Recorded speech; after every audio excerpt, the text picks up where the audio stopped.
Next अपना topic start हो रहा है व्यय। व्यय माने खर्चे। किसी भी चीज़ को तैयार करने के पीछे जो भी खर्चे होते हैं, खर्चों के होते हैं, उसको अपन व्यय कहते हैं। इंग्लिश में इसको कहते हैं एक्सपेंसेस।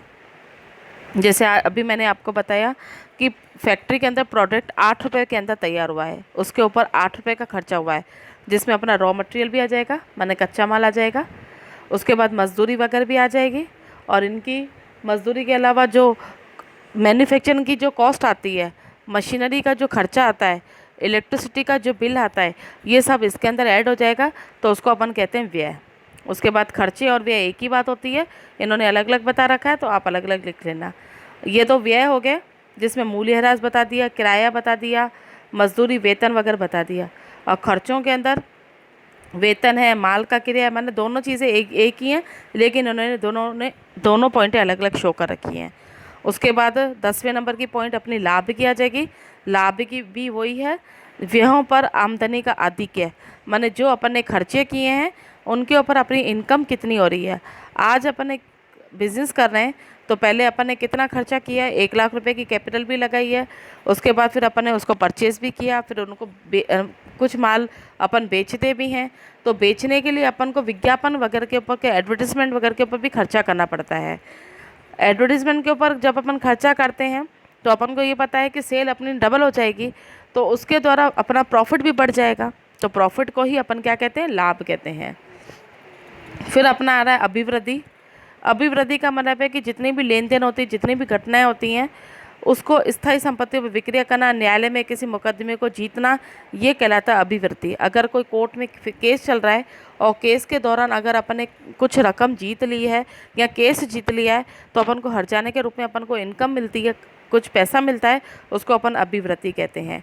अगर कोई फिक्स एसेस अपने पास मशीनरी फालतू पड़ी है, या कोई फर्नीचर अपन को बेचना है और बेचने से जो अपन को इनकम रिसीव्ड हुई है, वो अभिवृद्धि के अंदर आएगी। हानि, लॉस।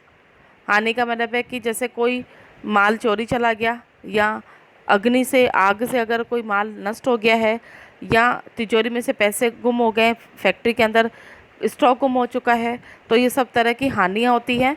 हानि एक वो भी होती है कि जैसे अपन कोई चीज़ 10 रुपये में ख़रीद रहे हैं, नहीं बिक रही है क्योंकि मार्केट में डिमांड है ही नहीं बिक रही है, तो मजबूरन अपन को उसको सस्ते में भी बेचना पड़ता है, सेल में भी माल निकालना पड़ता है। सेल लगती है ना, सेल, तो उसमें अपन को माल स्टॉक बेचना होता है। तो अगर अपन 10 रुपये की चीज़ को 8 रुपये में सेल कर रहे हैं, तो 2 रुपये वो भी अपना लॉस कहलाता है, तो वो भी लॉस ही कहलाएगा अपना। उसके बाद अपना आएगा डिस्काउंट भट्टा। डिस्काउंट भट्टा का मतलब ये होता है कि जैसे अभी मैंने बताया आपको कि अगर आप 2 ड्रेसेस खरीदते हो तो आपको इतना डिस्काउंट मिलेगा, अगर आप 3 ड्रेसेस खरीदते हो तो डिस्काउंट आपका बढ़ जाएगा। यदि जैसे अपन स्टेशनरी की शॉप पे जाते हैं, किताबें वगैरह खरीदते हैं अपन बुक स्टोर पर, वहाँ पर अपन को जो प्राइस लिखा रहता है उसका 10% डिस्काउंट या 50% डिस्काउंट काट के देते हैं, तो उसको अपन कहते हैं डिस्काउंट बट्टा।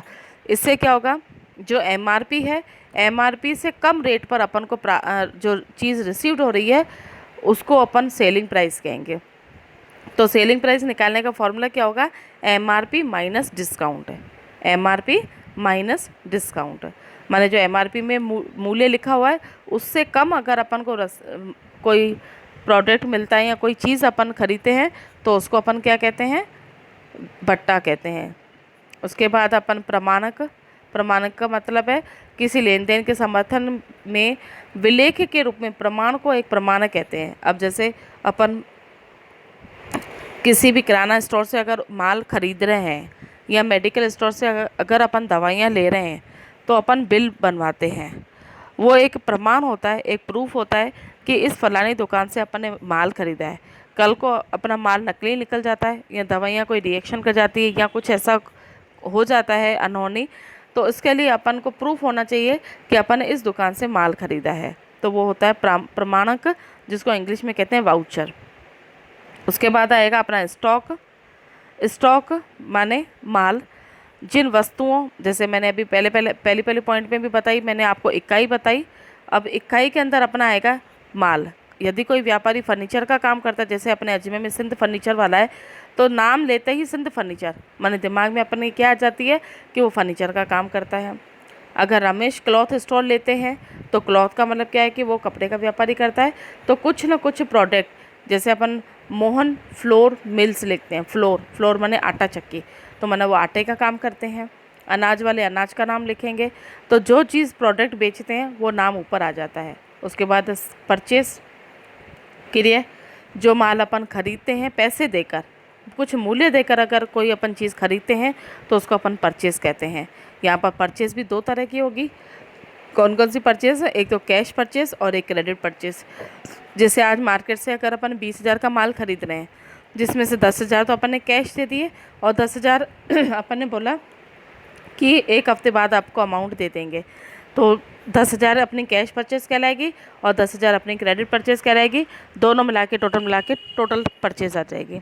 उसके बाद ड्राइंग्स, मैंने स्टार्टिंग में आपको समझा ही दिया कि अगर कोई चीज़ अगर पर्सनल यूज़ के लिए अपन फर्म के अंदर से निकाल रहे हैं, जैसे स्टार्टिंग में अपन ने 1 लाख की कैपिटल लगा दी, बीच में अपन को पैसों की ज़रूरत पड़ गई, जैसे बच्ची की फ़ीस अगर जमा करानी है या बिजली का बिल जमा कराना है या मकान का किराए का देना है, और अपन ने बिज़नेस में से 10,000 रुपये निकाल लिए घर खर्च के लिए, तो वो 10,000 ड्राइंग्स कहलाएगी। वो ड्राइंग्स जो इसने बिज़नेस में से निकाली 10,000, वापस बिज़नेस को पे करनी पड़ती है। किसको? व्यवसायी को। हालांकि बिज़नेस भी खुद का ही है और घर भी खुद का ही है, लेकिन बिज़नेस के अंदर से व्यापारी इस तरह से पैसे नहीं निकाल सकता है। अगर वो निकालता भी है तो वापस उसको वो पैसे वापस बिज़नेस को लौटाने भी होते हैं। ठीक है, उसको कहते हैं अपन ड्राइंग्स। तो कैश भी निकाल सकता है और कैश के अलावा वो स्टॉक भी निकाल सकता है, तो दोनों ही ड्राइंग्स कहलाएंगे। उसके बाद अपना आएगा स्टॉक। स्टॉक का मतलब ये होता है कि वे वस्तुएं अतिरिक्त पुर्जे माने टूल्स, अन्य मदें स्टॉक कहलाती हैं। स्टॉक भी तीन तरह का होता है। एक रॉ मटेरियल होता है माने कच्चा माल, वर्क इन प्रोग्रेस माने अर्धनिर्मित माल, और तीसरा होता है फिनिश गुड्स। जब अपन फाइनेंशियल अकाउंट चैप्टर पढ़ेंगे, जिसमें अपन ट्रेडिंग अकाउंट, P&L अकाउंट और बैलेंस शीट समझेंगे, उसके अंदर मैं तीनों स्टॉक अच्छी तरह आपको समझा दूंगी कि रॉ मटेरियल किसको कहते हैं? कच्चे माल को। वर्क इन प्रोग्रेस अर्धनिर्मित माल किसको कहते हैं? कि आधा बना हुआ है और आधा बाकी बनाना है। और लास्ट तीसरा आता है फिनिश गुड्स का मतलब ये होता है कि तैयार हो चुका है माल, अब इसको मार्केट में अपन को बेचना है। ये तीनों तरह के स्टॉक होते हैं।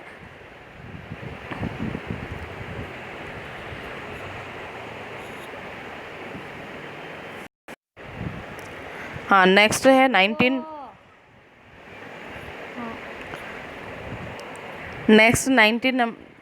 टॉपिक है अपना 19 पॉइंट है डेप्टर्स, जिसको हिंदी में कहते हैं इसको देनदार। अब देनदार का मतलब यही है कि जैसे आज अपन ने किसी को उधार माल अगर बेचा है, अच्छी तरह समझना, देनदार और लेनदार बहुत इंपॉर्टेंट है। अगर अपन किसी भी व्यक्ति को उधार माल बेचते हैं, सेल करते हैं, जैसे मैंने अभी आपको थोड़ी देर पहले एग्जांपल दिया था कि 50,000 का माल अपन ने कैश में सेल किया है और 30,000 का माल अपना उधार में गया है। तो जो उधार में माल गया है उसको देने वाले को अपन कहते हैं डेप्टर। जैसे मोहन को अपन ने 30,000 का माल उधार में बेचा है, मोहन ने बोला कि एक हफ्ते के अंदर आपको पेमेंट कर दूंगा 30,000, तो मोहन जो है बिजनेस के हिसाब से डेप्टर कहलाएगा। डेप्टर माने देने वाला, देनदार। ठीक है, माने ये उधार माल के संबंध में होता है। लेनदार, लास्ट पॉइंट अपने 20वीं। लेनदार का मतलब होता है क्रेडिटर्स, CREDITOR, क्रेडिटर्स का मतलब है कि अगर अपन ने किसी व्यापारी से उधार माल खरीदा है, जैसे राम एंड सन्स है, उससे अगर अपन ने 50,000 का उधार माल खरीदा है, अपन ने उसको बोला कि 1 महीने के अंदर आपको पेमेंट कर दी जाएगी, 50,000 या 25,000 15 दिन के अंदर देंगे और 25,000 आपको नेक्स्ट 15 दिन के अंदर देंगे। ठीक है, अपन ने वो पहले उनको बता दिया। तो अपन ये बिज़नेस की लायबिलिटी है, बिज़नेस के नज़रिए से देखोगे तो ये लायबिलिटी है कि अपन को किसी व्यक्ति को पेमेंट करनी है। तो बिज़नेस के ऊपर कुछ किसी प्रकार का लोन है, कर्जा है, जिसको अपन को इन फ्यूचर पेमेंट करना है, तो वो जो रामलाल एंड सन्स है वो बिज़नेस के नज़रिए से क्रेडिटर कहलाएगा। क्रेडिटर माने लेने वाला और डेप्टर्स माने देने वाला। डेप्टर्स को हमेशा अपन डेबिट करते हैं और क्रेडिटर को हमेशा क्रेडिट करते हैं। ठीक है।